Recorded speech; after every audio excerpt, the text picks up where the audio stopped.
The world is chaos, packed with sights and symbols coming at us full bore, and our brains hunger for order. So, in a desperate attempt to make sense of a whirl of images bombarding them every minute, they sort of automatically package things together.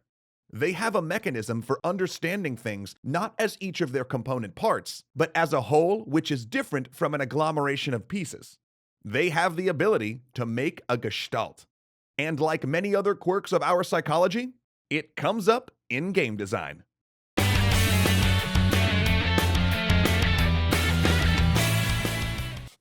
When you look at a dog, your brain doesn't see it as a million different tiny hairs.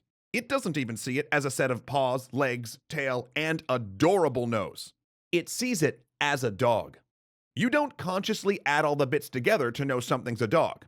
You don't say to yourself, that has a dog's legs, and dog tail, and dog ears, so it's a dog.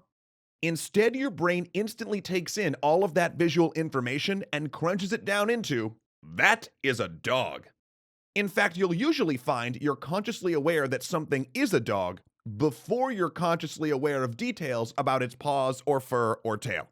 And this information shorthand system is hugely useful for us as designers, because a lot of design is about conveying information. By understanding this system, we can use this strange, interesting part of how the human brain works to make players instantly get things without having to explain them or spell them out. Now let's think about shumps. Every shump, since the days of Galaga, has had the enemies fly onto the screen in groups. This is essential to the design. The designers are going to throw too many things at you to have you registering and thinking about every enemy separately. Instead, they're going to have the enemies function as groups. But how do you know they're a group? Because we use the laws of Gestalt. So what helps us form a Gestalt, or an understanding of a group of parts as a whole? First off, there's the law of proximity. Things which are near each other, our brain tries to group together. For example, if you're walking down the street and see a bunch of dogs, your brain doesn't try to make a group out of all of the dog's feet. Instead, it tries to make a single object out of the things close to each set of dog feet. The enemies you group together in a shump often fly close together rather than entering from all random points on the screen to help your brain instantly process them as a set, rather than a bunch of different individuals it has to keep track of. Next, there's the law of similarity.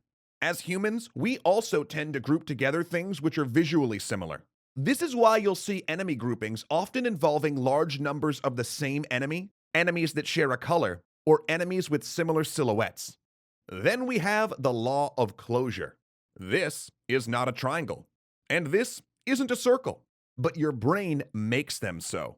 As part of our power of Gestalt, our brain will automatically fill in the missing bits for things we already have a mental picture for, and then decide that all of the pieces we see are part of that mental whole. So in the case of our circle, not only is it not actually a circle, but the dashes that make up our non-circle don't actually have anything to do with each other. But that's not how our brain sees it. So when you see a group of enemies swoop in and trace out a line, a curve, or a shape, you see them as all part of a group, because your brain fills in the spaces between them and connects them all together to make the shape that it expects. Oh, and do you want to see something really neat? We even do it with negative space. We also have the law of common fate, which I call the law of directionality.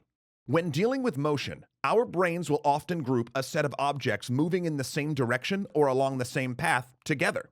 So if I want your brain to register two sets of enemies as distinct, I can just have them go in different directions.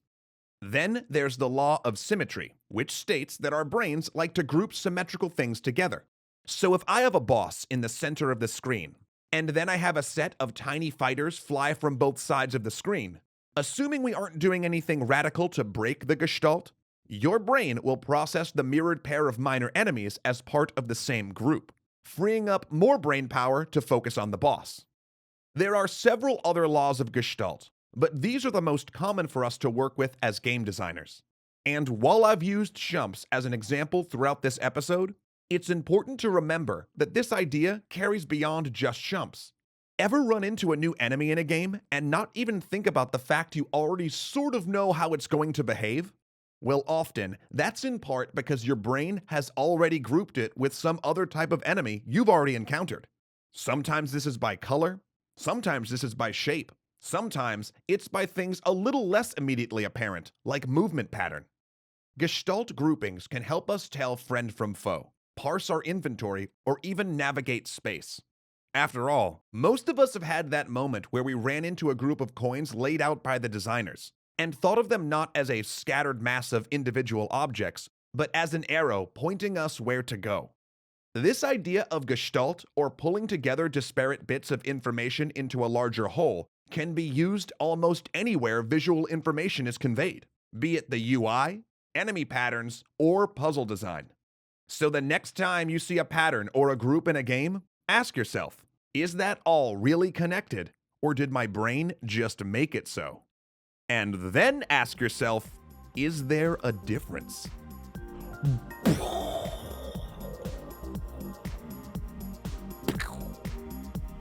That was my brain exploding.